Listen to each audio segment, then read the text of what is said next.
States. Especially after the rise of broadcasting, they were a major profit source for the company. RCA's strong patent position meant that the company effectively set the selling prices for vacuum tubes in the US, which were significantly higher than in Europe, where Leader Forest had allowed a key patent to lapse. The company began work on a secret project for the US Navy called Madam X in September 1942. The Bloomington, Indiana, plant was one of the first of 5 RCA plants to produce Madam X vacuum tubes, which included a proximity fuse used to electronically detonate its payload when it was in range of its target, as opposed to relying on a direct hit. James V. Forrestal, former Secretary of the Navy, said, "The proximity fuse had helped blaze the trail to Japan.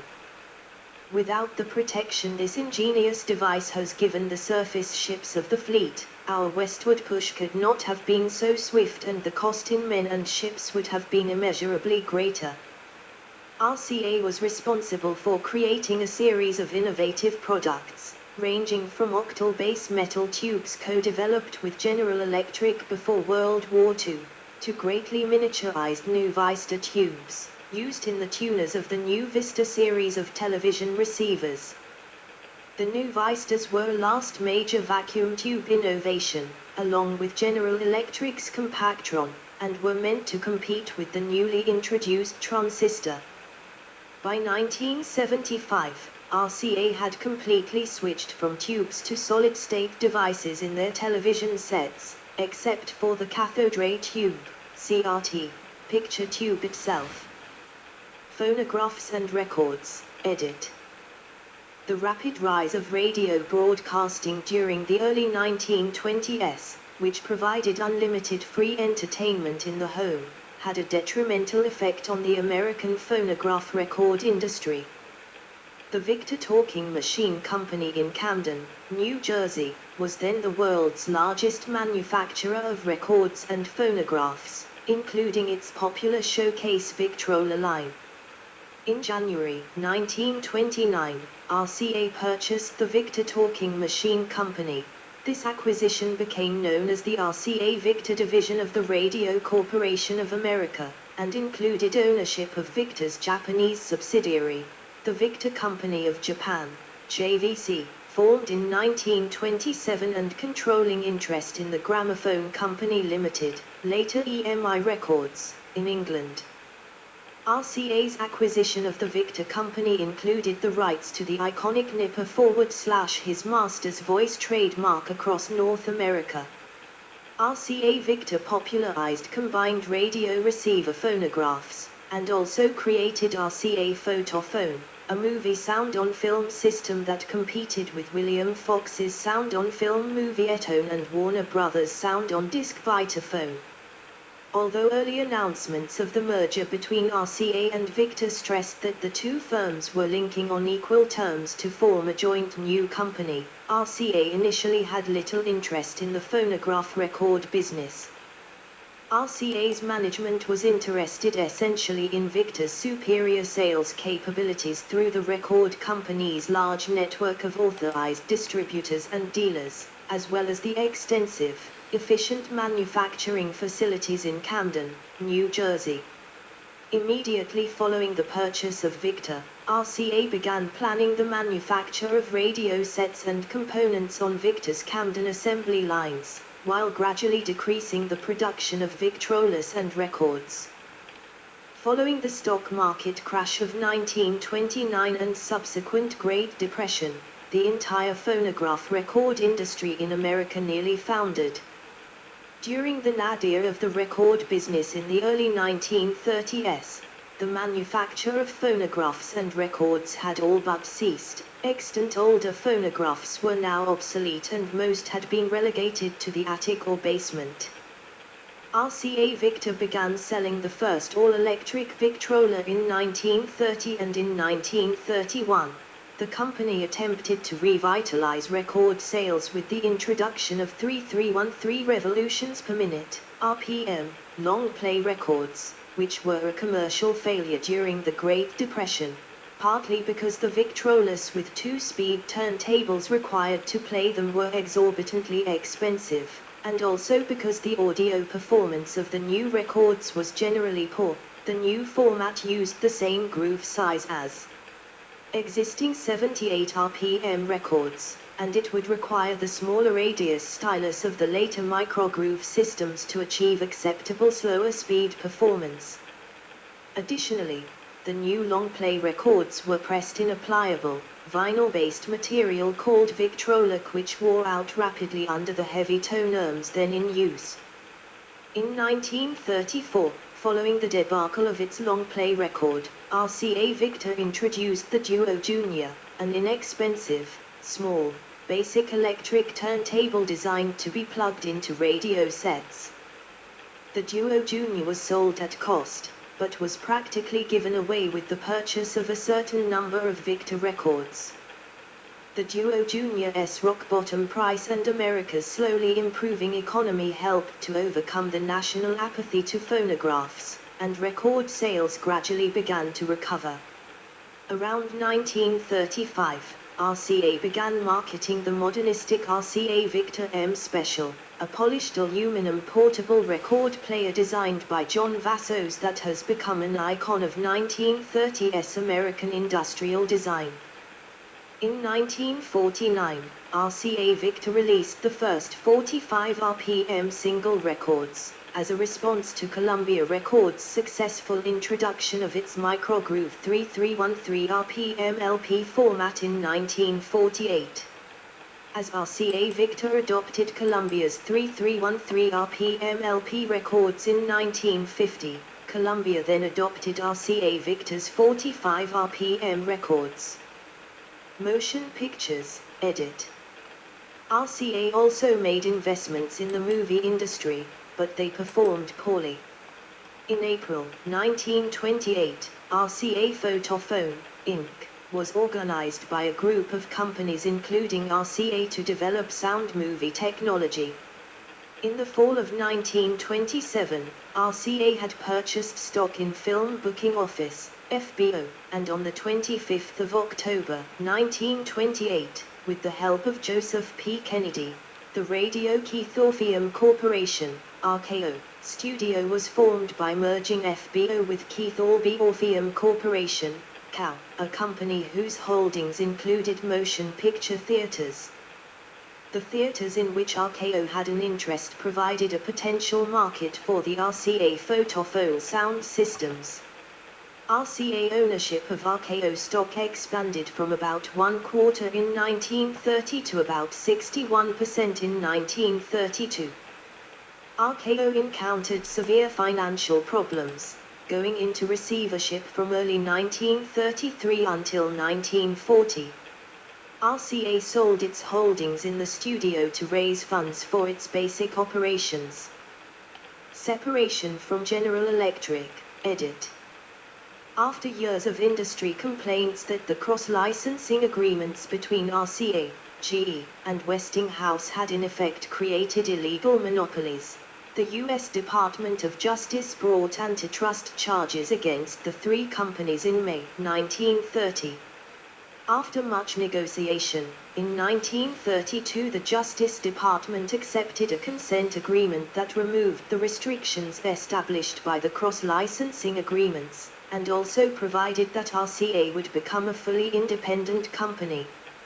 As a result, GE and Westinghouse gave up their ownership interests in RCA, while RCA was allowed to keep its factories. To give RCA a chance to establish itself, GE and Westinghouse were required to refrain from competing in the radio business for the next 2.5 years. Television, edit. See also, History of Television. RCA began television development in early 1929, after an overly optimistic Vladimir Kazwarikhin convinced Sonov that a commercial version of his prototype system could be produced in a relatively short time for $100,000.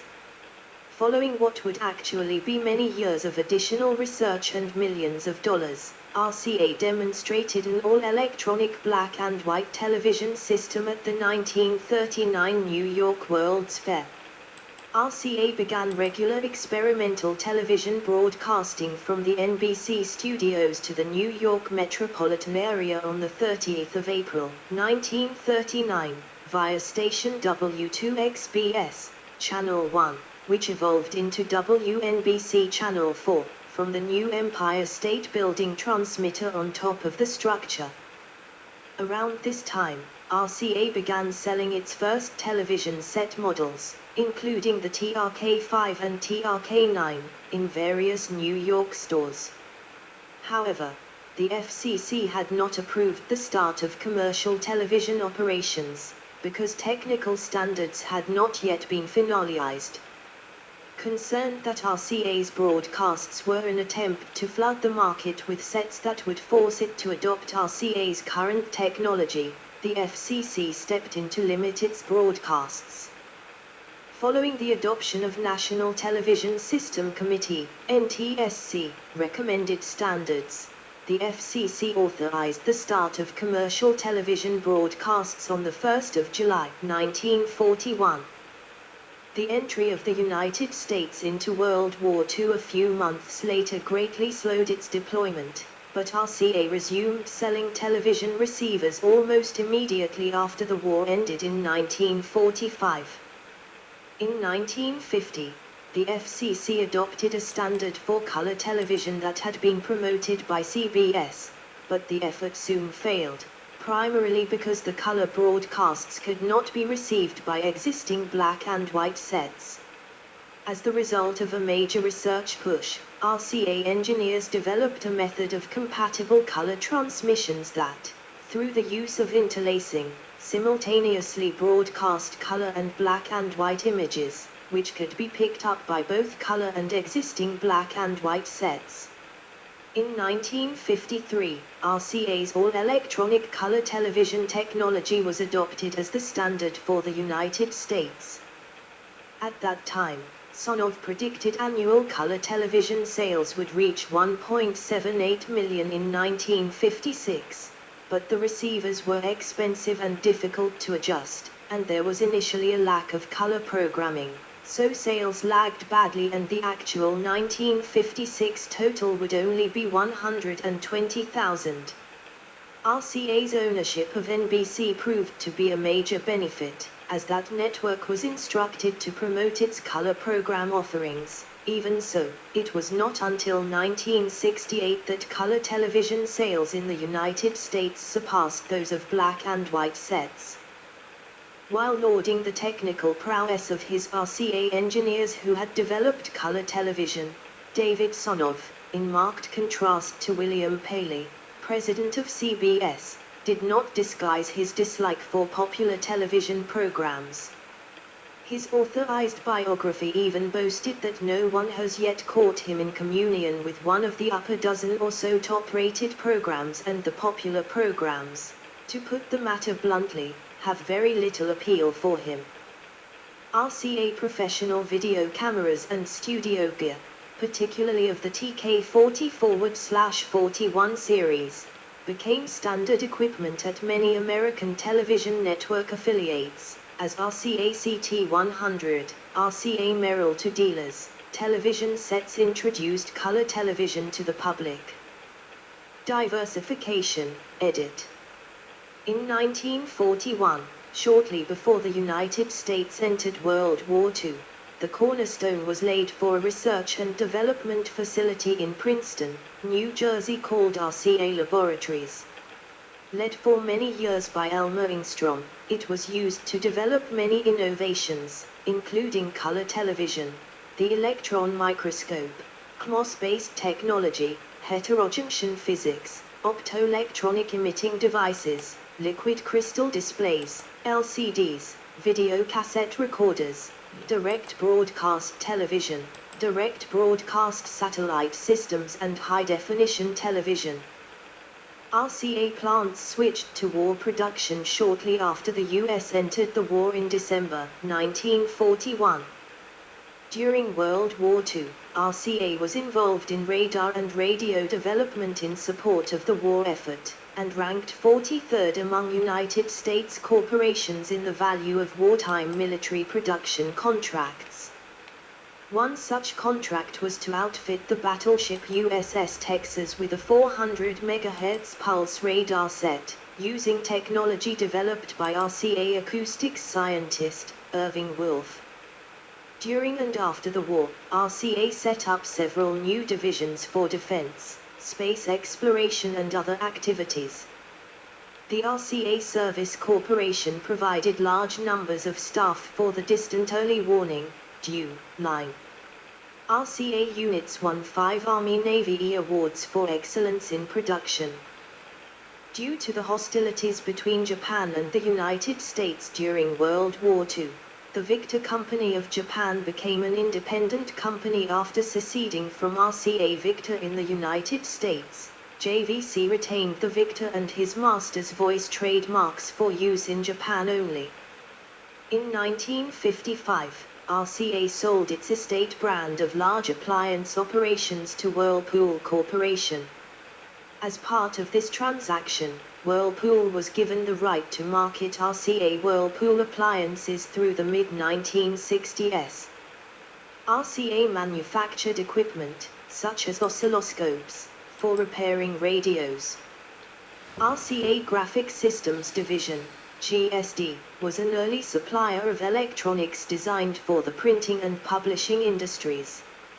It contracted with German company Rudolf Hell to market adaptations of the Digize A photo composition system as the Videocomp, and a laser color scanner. The Videocomp was supported by a Spectra computer that ran the Page 1 and, later the Page 2 and file composition systems. RCA later sold the Videocomp rights to Information International Incorporated.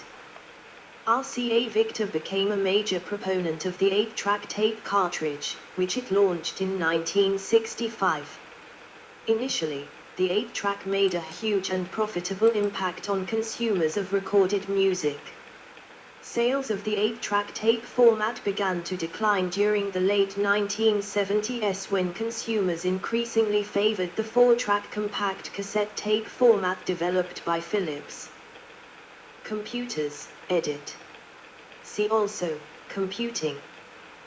RCA was one of a number of companies in the 1960s that entered the mainframe computer field to challenge the market leader International Business Machines, IBM.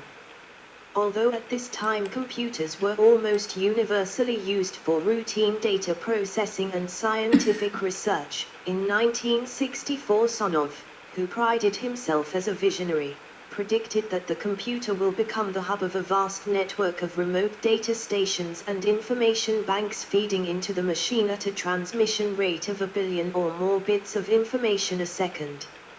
Eventually, a global communications network handling voice, data and facsimile will instantly link man to machine, or machine to machine, by land, air, underwater, and space circuits. The computer will affect man's ways of thinking, his means of education, his relationship to his physical and social environment, and it will alter his ways of living. Before the end of this century, these forces will coalesce into what unquestionably will become the greatest adventure of the human mind. RCA marketed a Spectra 70 computer line that was hardware, but not software, compatible with IBM's System /360 series. It also produced the RCA series, which competed against the IBM System /370. This technology was leased to the English Electric Company, which used it for their System 4 series, which were essentially RCA Spectra 70 clones. RCA's SOS operating system was the first mainframe, demand paging, virtual memory operating system on the market.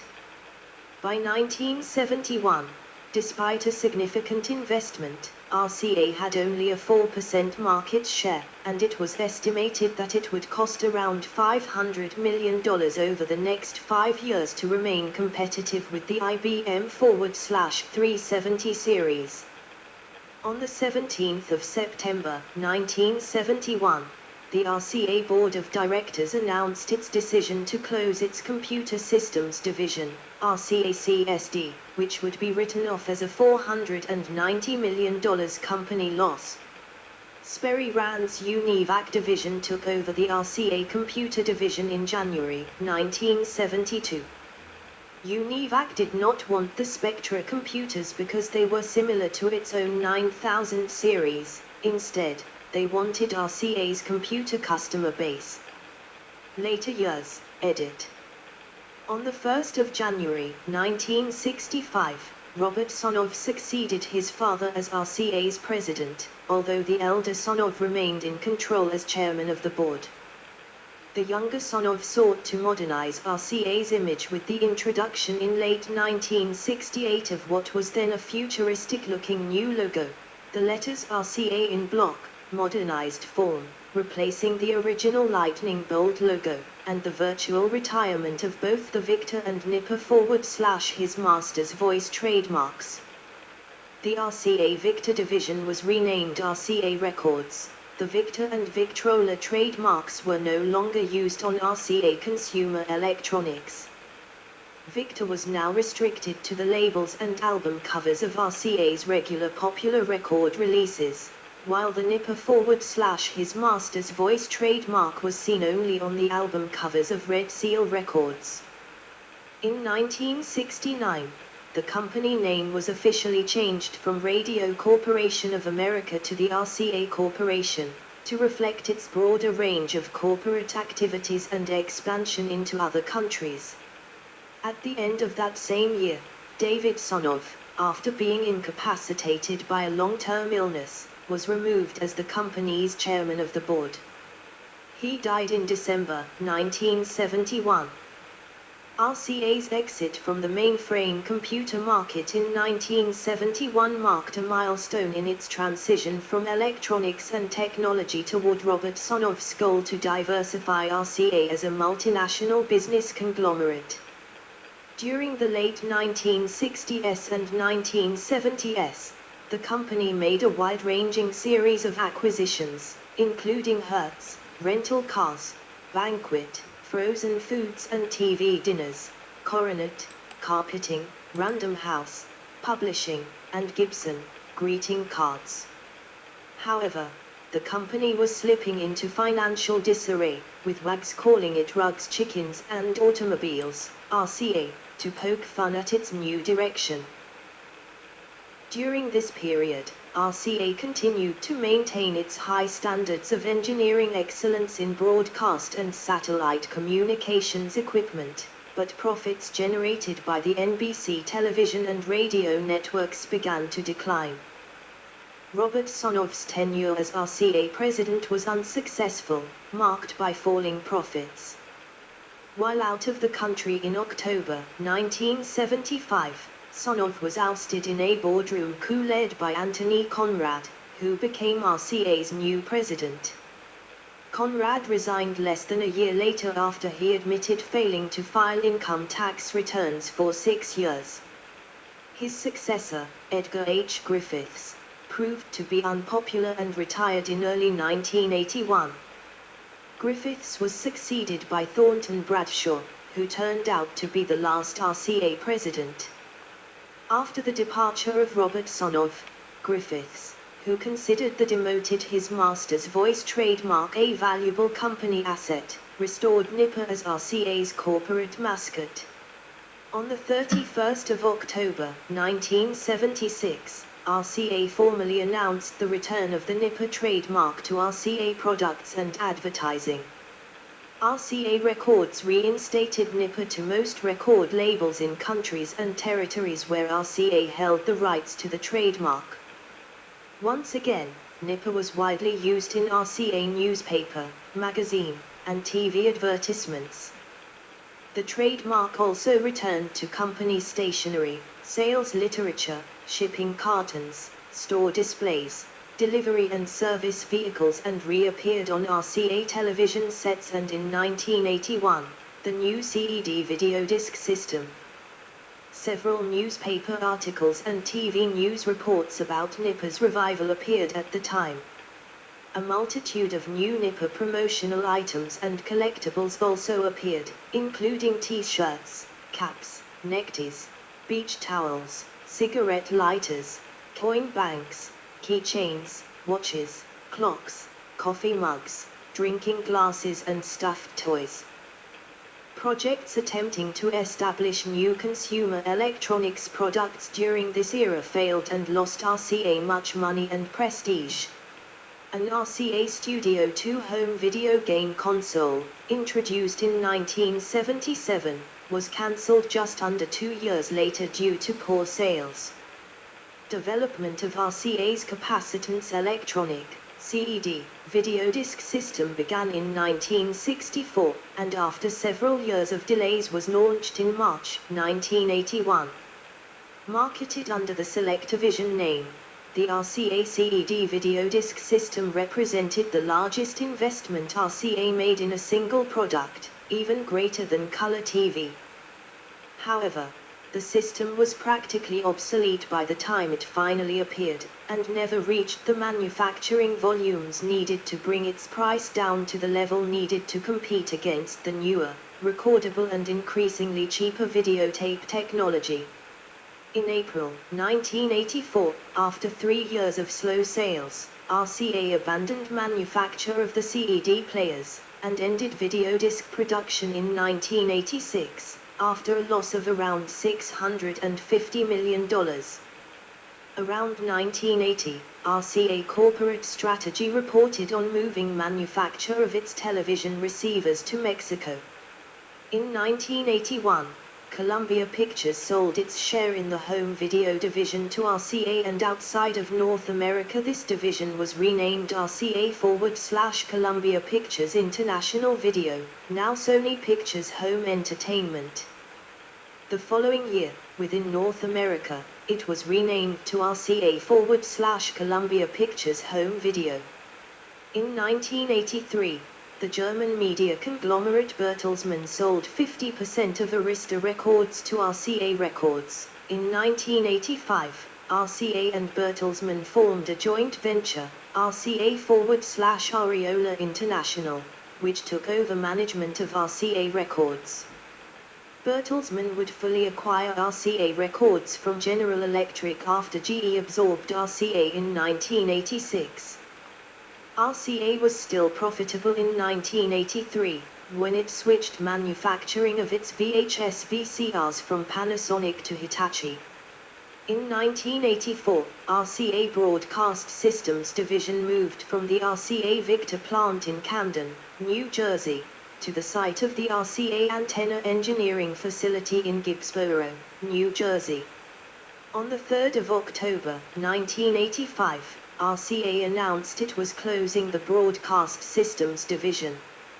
In the years that followed, the broadcast product lines developed in Camden were terminated or sold off, and most of the old RCA Victor buildings and factories in Camden were demolished, except for a few of the original Victor buildings that had been declared National Historic Buildings. For several years, RCA spin-off L3 Communications Systems East was headquartered in the famous Nipper building, but has since moved to an adjacent building built by the city for them. The renovated Nipper building now houses shops and luxury loft apartments. Reacquisition and breakup by General Electric, edit. In December 1985, it was announced that General Electric would reacquire its former subsidiary for $6.28 billion in cash, or $66.50 per share of stock. GE's acquisition of RCA was the largest non-oil company merger in history up to that time and was completed on the 9th of June, 1986.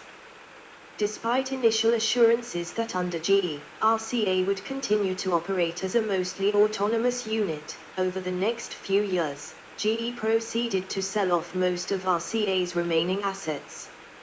It was revealed that GE's main motivation for purchasing RCA was to acquire the NBC television network and the corporation's defense-related businesses.